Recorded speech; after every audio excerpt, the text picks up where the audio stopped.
there's a quiet pattern hiding in plain sight. The smartest people you know are usually the loneliest, not because they're cold, not because they think they're better than anyone, but because their brain literally processes the world in a way that makes connection harder. In the next 10 minutes, I'm going to walk you through the 6 hidden reasons highly intelligent minds end up alone. And by the end, you'll understand something most people never figure out about themselves. In 2016, researchers from the London School of Economics did something unusual. They tracked over 15,000 adults, measuring their IQ, their social habits, and their reported life satisfaction. The results broke a lot of assumptions. Most people get happier when they spend more time with friends. That's the standard finding. Humans are social animals. Connection equals well-being. But the highly intelligent group? They got the opposite result. The more they socialized, the less satisfied they felt. The more friends they had, the more drained they became. The researchers called this the Savannah theory of happiness. But the truth is simpler and darker. Smart people aren't antisocial.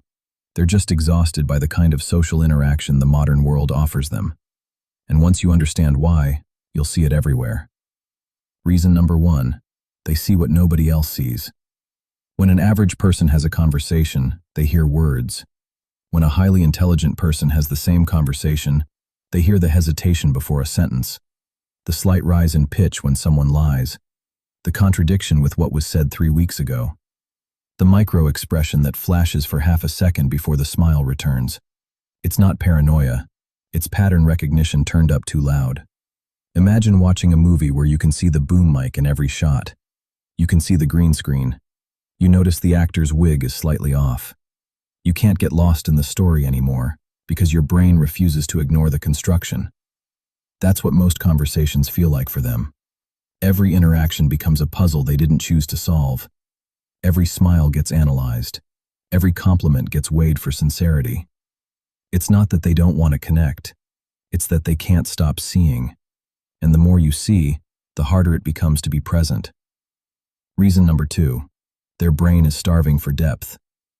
Neuroscience has shown something fascinating about high IQ minds. Their prefrontal cortex, the part responsible for deep thinking, stays active even during casual conversation. It's always hunting, always searching for meaning, for complexity, for something real. So when someone talks about the weather, or who said what at work, or the latest piece of celebrity gossip, their brain is screaming silently. Is this all? Is this what we're going to talk about for the next 30 minutes? It's not snobbery. It's a neurological mismatch.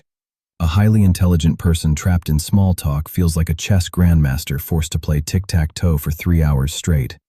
Painful, exhausting, soul-draining. So they start avoiding the kind of social settings where small talk is the only currency. Parties, networking events, casual gatherings. Not because they hate people, but because they leave those rooms feeling emptier than when they walked in. Reason number 3. They've already had the conversation in their head. Here's something nobody talks about. Highly intelligent people run simulations constantly. Before they walk into a room, they've already imagined how the conversation will go. Before you finish your first sentence, their brain has predicted your next 3. So when the conversation actually happens, it feels rehearsed, predictable, already lived. This is why they often seem distant or zoned out or strangely quiet in groups. They're not bored of you. They're bored of the script their own brain wrote 5 seconds before you spoke. And here's the cruel irony. The only way to genuinely surprise them is to be just as unpredictable as they are, which is rare. Which is why most of their interactions feel like reruns of episodes they've already watched. Reason number 4. Pretending costs them more than it costs you. When an average person attends a social event they don't want to be at, they feel mild fatigue afterward. When a highly intelligent person does it, they feel something closer to grief. Why? Because for 3 hours they had to suppress 90% of their actual thoughts. They had to laugh at jokes that weren't funny to them, pretend interest in stories they decoded in seconds, manage the emotions of people who couldn't manage their own. Researchers call this cognitive masking, and studies have linked it to higher rates of depression and burnout in high IQ individuals. So they make a quiet decision. They start saying no. They cancel plans. They stay home more often. Not because they're broken, because they're protecting whatever's left of themselves. Reason number 5. They scare people without trying. Here's a truth most intelligent people learn the hard way. Their honesty makes others uncomfortable. Their questions feel like interrogations. Their silence feels like judgment, even when it isn't. They'll say something they think is obvious and watch the room go cold. They'll ask a question they think is innocent and watch someone get defensive. Over time, they learn that being themselves costs them friendships. So they start filtering, editing, softening, hiding. And eventually, they realize something painful. The people who stayed in their life only stayed because they were performing a version of themselves they didn't recognize. So they stop performing, and the room empties. Reason number 6. Most relationships can't keep up. Highly intelligent people don't just want connection. They want connection that grows, conversations that go somewhere, friendships that evolve over time, that get deeper, not shallower. But most relationships plateau. Most people repeat the same stories, the same opinions, the same patterns for decades. And to a mind that craves evolution, that's a slow death. It's not that they think they're better than their friends. It's that they feel like they're standing still, like they're waiting for something to deepen, and it never does. So they start drifting, quietly, without drama, until one day they look up and realize the room is empty. And they don't know if they pushed everyone away, or if nobody ever really saw them in the first place. But here's the twist nobody warned them about. Loneliness changes the brain. Long-term isolation, even the kind they chose, actually reduces cognitive performance over time. The very intelligence that made them retreat starts to dull from lack of human friction.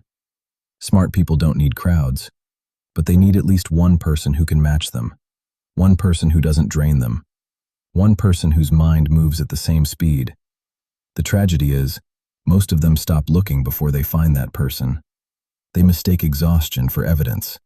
They decide that since most connection has felt empty, all connection must be empty. And they close the door.